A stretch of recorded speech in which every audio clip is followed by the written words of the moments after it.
A'udzu billahi minasyaitonir rajim. Bismillahirrahmanirrahim. Alhamdulillahirabbil alamin.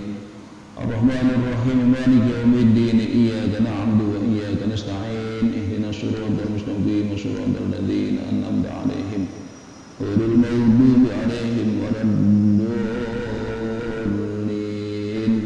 Rabbi finni wa ilayya wa lil mu'minina amin ya Allah ya rabbal alamin. Bismillahirrahmanirrahim. Alhamdulillahirabbil alamin. Assalatu wassalamu ala asyrafil anbiya wal mursalin sayyidina wa nabiyyina Rasulillah Muhammadin ibni Abdillah wa ala alihi wa ashabihi wa dzurriyyatihi wa man tabi'a hudah ila yaumil qiyamah, amma ba'd. Hadirin jamaah salat zuhur yang dimuliakan Allah Subhanahu wa taala, kita awali dengan niat iktikaf, menambah daripada amal kita. Nawaitul i'tikaf fi hadil masjid madama fihi sunnatan lillahi ta'ala. Alhamdulillah, kita panjatkan puji syukur kepada Allah Subhanahu wa taala atas segala limpahan rahmat, taufik, maunah, kesehatan, kesempatan, khususnya di bulan yang penuh dengan kemuliaan ini, bulan suci Ramadan. Allah memberikan kesempatan kepada kita untuk beribadah di dalamnya. Kita laksanakan segala sesuatunya, baik yang wajib ataupun yang sunnah, dan kita berharap kepada Allah semoga seluruh amal ibadah kita diterima oleh Allah Subhanahu wa taala. Amin Allahumma amin. Salawat dan salam bersama-sama kita haturkan kepada uswah kita Nabi Agung Nabi Muhammad sallallahu alaihi wa alihi wasallam. Bi qaulina Allahumma shalli ala sayyidina Muhammad wa ala ali sayyidina Muhammad. Semoga besok di yaumil qiyamah kita semua mendapatkan syafaatul uzma. Amin Allahumma amin ya rabbal alamin. Hadirin jamaah yang dimuliakan Allah Subhanahu wa taala, berkesempatan kita di majelis yang mubarakah ini menggantikan guru kita Kiai Devi Ibrahim membaca sebagian daripada kitab Nasaihul Ibad yang disusun oleh ulama besar dari Nusantara, yaitu Imam Nawawi, yang namanya masyhur, kealimannya masyhur sampai ke seluruh penjuru dunia, khususnya di tanah Arab. Mengarang sekian banyak kitab, baik yang bersifatnya fikih, tauhid, dan juga adab. Kesempatan siang hari yang berbahagia ini, kitab beliau Nasaihul Ibad mensyarahi daripada kitab Al-Munabbahat ala Istidad Yaumil Ma'ad karangan Imam Ibnu Hajar Al-Asqalani. Ini adalah kitab adab yang menjelaskan tentang bagaimana memotivasi kepada seluruh kaum muslimin untuk menyadari tentang hakikat akhir daripada kehidupan, kemudian bagaimana mempersiapkan segala sesuatunya untuk mendapatkan kebahagiaan pada hari akhir tersebut. Dinukil dari hadis hadis Nabi Sallallahu Alaihi Wasallam bahwasanya beliau Sallallahu Alaihi Wasallam bersabda, khoslatani la syai'a afdalu minhuma al-imanu billah wa naf'ulil muslimin. Rasulullah bersabda, ada dua perkara la syai'a afdal, yang tidak ada sesuatu apapun yang lebih afdal minhuma daripada keduanya. Jadi dua perkara yang kedudukannya sangat unggul. Tidak ada perkara apapun yang bisa mengalahkan keunggulan daripada dua perkara tersebut. Al-imanu billah wa naf'ulil muslimin. Yang pertama adalah beriman kepada Allah Subhanahu wa ta'ala. Yang kedua, wa naf'ulil muslimin, memberikan manfaat kepada kaum muslimin. Hadirin jamaah yang dimuliakan Allah Subhanahu wa ta'ala, beriman kepada Allah Subhanahu wa ta'ala adalah sebuah keniscayaan, dan iman ini menjadi syarat mutlak untuk setiap kita berhak dengan surganya Allah Subhanahu wa Ta'ala. Sehingga Rasulullah SAW menjelaskan, barang siapa yang di dalam hatinya ada sebiji dzarrah berupa iman, wajabat lahul jannah, maka wajib baginya surga. Ya, meskipun imannya sangat kecil, imannya sangat tipis, tetapi ada kadar iman meskipun hanya sebiji dzarrah, ini wajib surga. Maka insya Allah kita ini semua di surga. Ya, cuman persoalannya mampir dulu di neraka atau tidak. Kalau mampir berapa lama, tapi pasti masuk surga. Rasulullah menggambarkan kullu ummati yadkhulunal jannah, seluruh umatku semua masuk surga, illa man aba, kecuali yang enggak. Siapa yang enggak itu?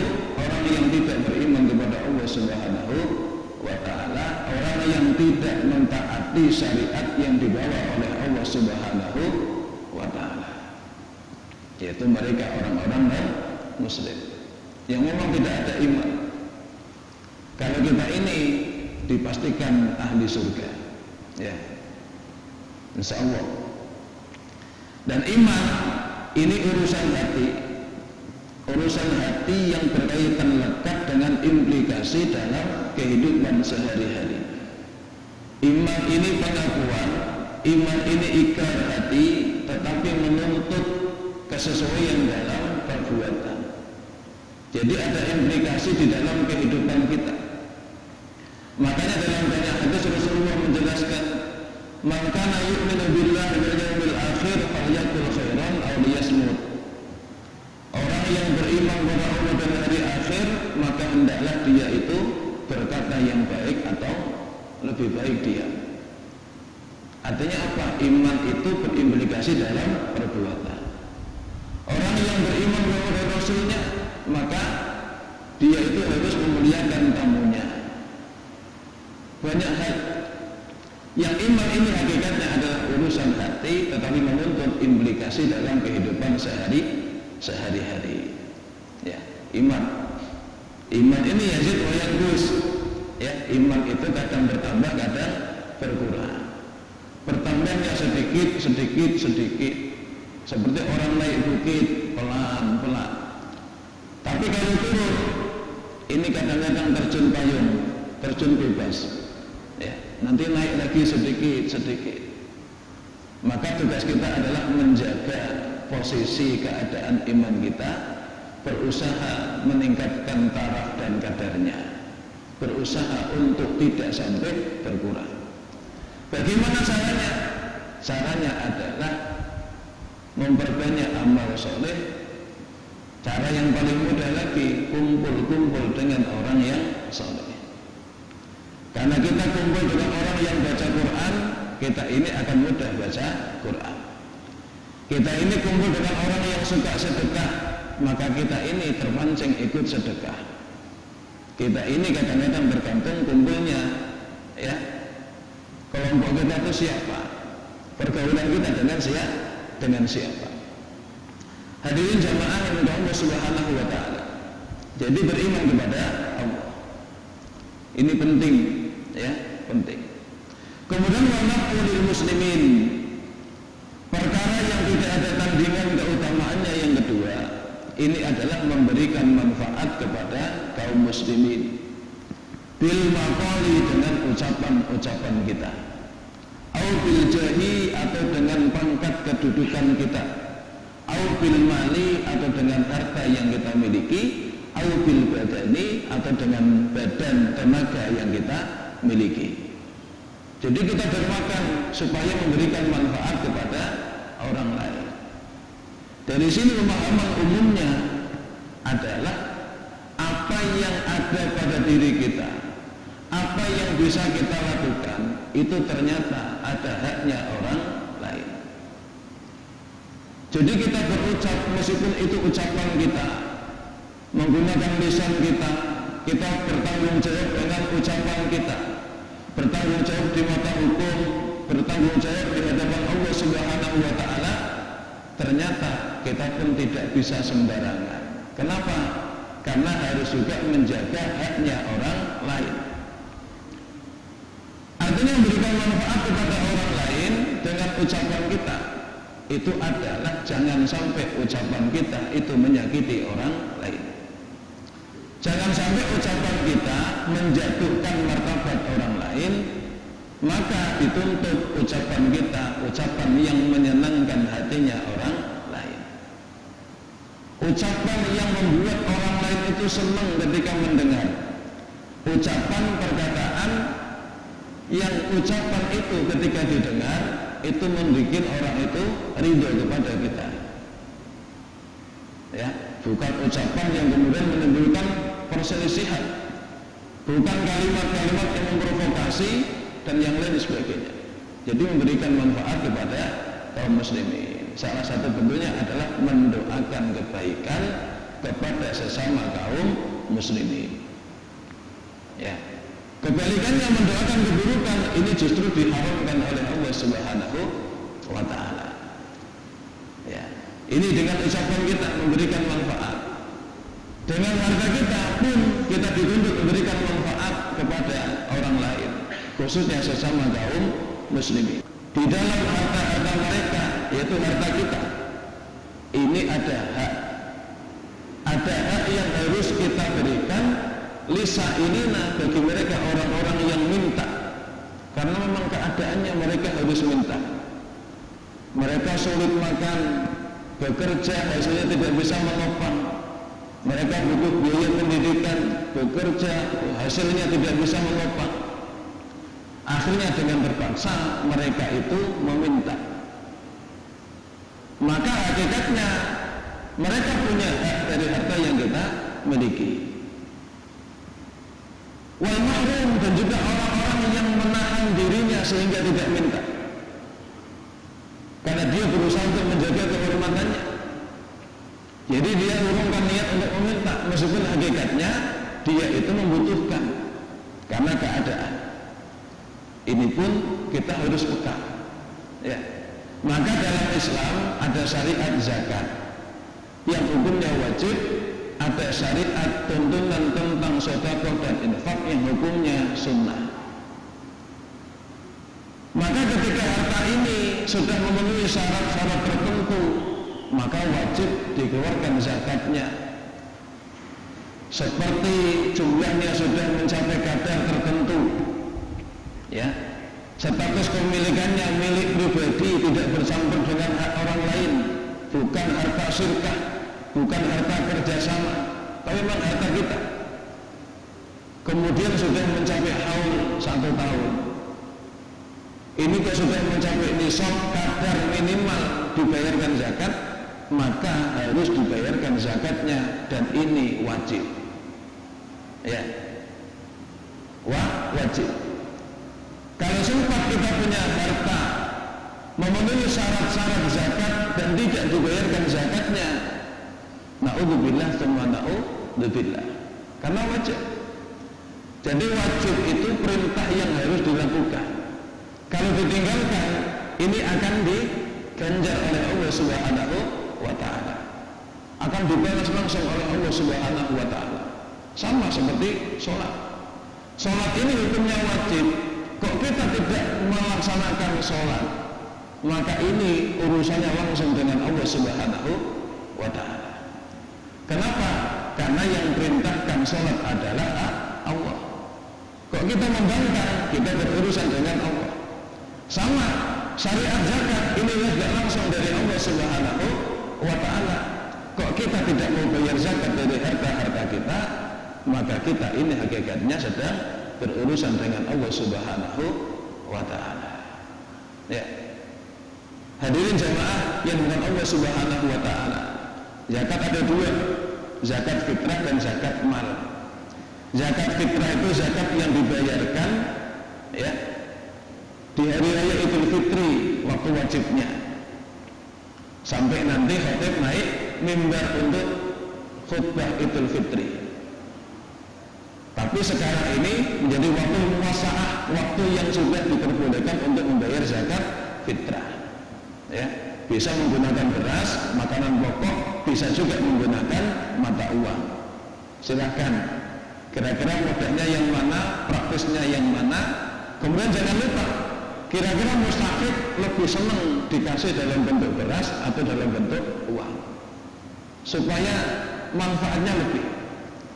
Jangan-jangan itu ya, kita serahkan zakat fitrah kepada mustahik, orangnya itu berharap beras, karena nggak punya beras, kita kasih uang, akhirnya harus belanja beras, jadi repot.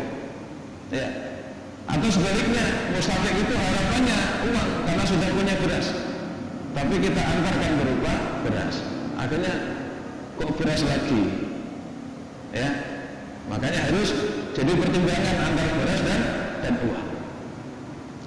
Kemudian zakat mal, ya, zakat mal itu banyak, zakat emas dan perak, zakat perdagangan, ya, zakat pertanian, termasuk zakat penghasilan dari setiap profesi yang halal. Kita bekerja sebagai seorang dokter, sebagai seorang advokat, sebagai seorang anggota dewan, sebagai seorang karyawan, pekerjaan-pekerjaan halal yang menghasilkan ini wajib dibayarkan zakatnya ketika penghasilannya sudah mencapai nisab. Ya, kadar minimal. Jadi hitung-hitungan kasarnya, gaji kita itu kalau 1 bulan 6 juta, maka sudah wajib bayar zakat fitrah. Karena konversinya ke zakat mal, yaitu emas 85 gram. Kalau 1 gramnya itu 1 juta satu misal, maka 85 gram adalah 85 juta dalam 1 tahun, dibagi 12 ya 6 juta. Ya. Jadi kalau kita bekerja, profesi kita menghasilkan disaroh gaji kita 6 juta, itu sudah wajib bayar zakat fitrah. Dan ini wajib. Kok tidak kita bayarkan? Ini kita berurusan dengan Allah Subhanahu wa ta'ala. Bisa dianggap membangkang dengan aturan Allah Subhanahu wa ta'ala. Ya. Hadirin jamaah yang dimuliakan Allah Subhanahu wa ta'ala. Jadi kita membuat orang lain memberikan menerima manfaat daripada harta-harta kita. Aubil badani, atau dengan badan anggota tubuh kita, fisik tenaga kita, juga memberikan manfaat kepada orang lain, yaitu kita ini tangannya ringan untuk menolong, ringan untuk membantu.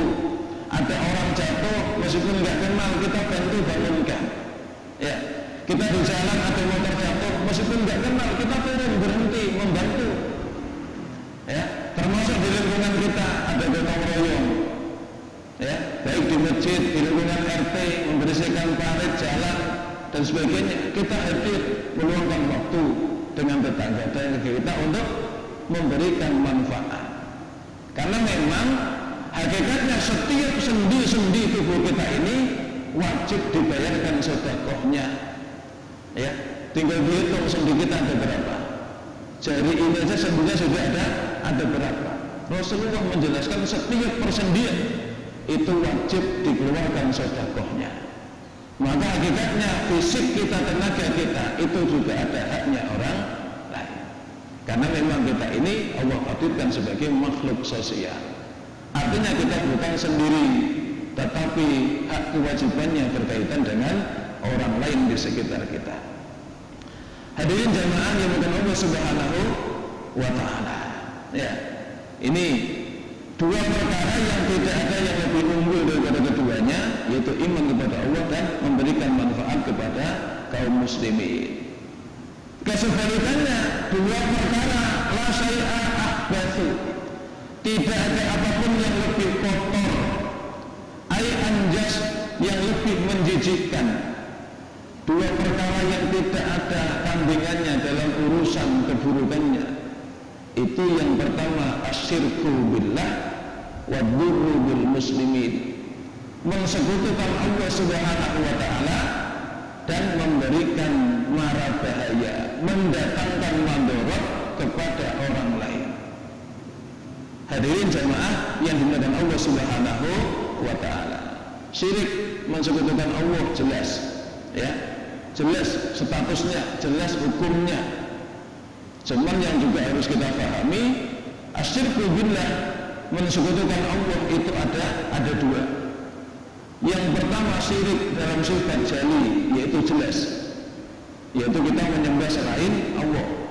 Kita menyembah matahari, ada orang menyembah bulan, ada orang menyembah gunung, menyembah pohon, menyembah binatang, ya, dan yang sebagainya. Menyembah dalam artian itu diyakini sebagai Tuhan yang memiliki kekuatan, bisa mendatangkan manfaat dan bisa mendatangkan mudarat. Ini jelas. Al-badu lagi syirik yang khaufi, syirik yang semar, yang sama. Jadi dia perbuatannya itu samar antara syirik atau tidak. Dan ini tergantung hatinya. Kalau hati ini tidak bisa kita maintain dengan baik, maka akan jatuh kepada kemusyrikan.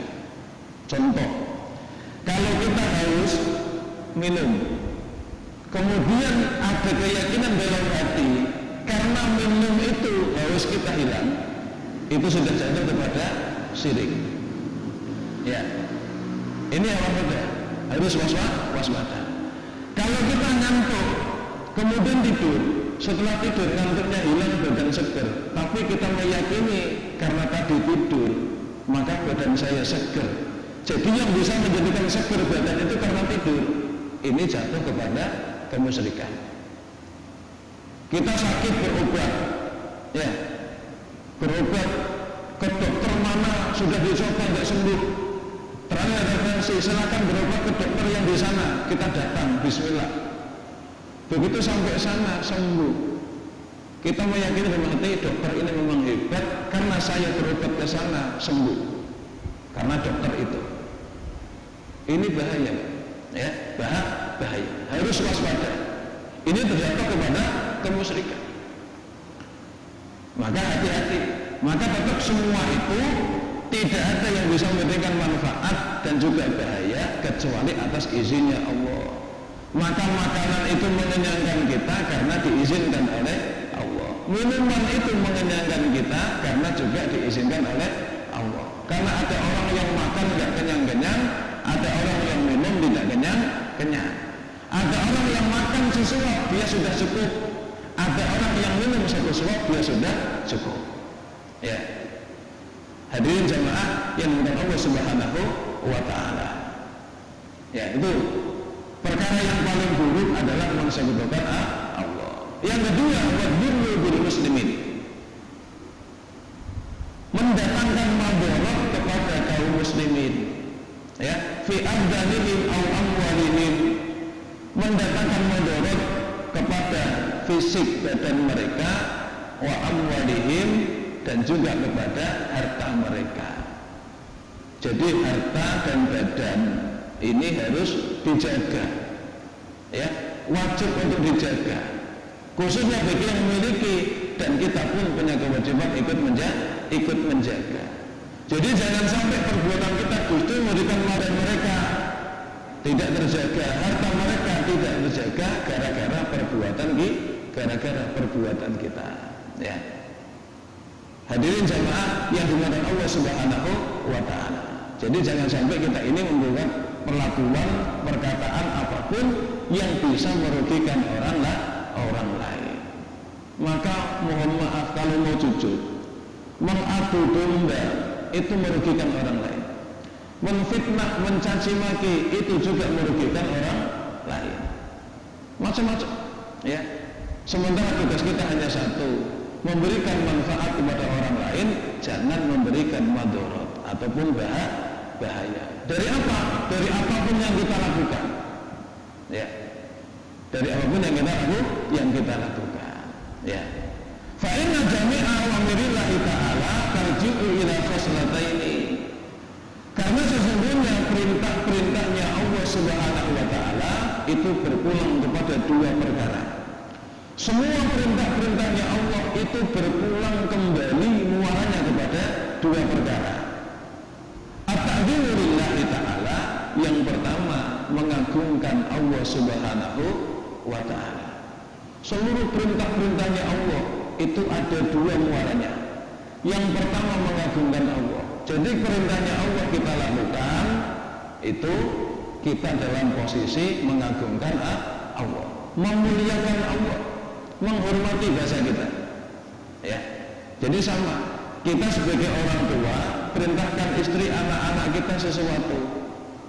Istri kita taat, anak kita taat, itu kita meyakini dia itu menghormati kita sebagai kepala rumah tangga. Kita sebagai pimpinan atau misal memberikan instruksi kepada bawahan, anak buah.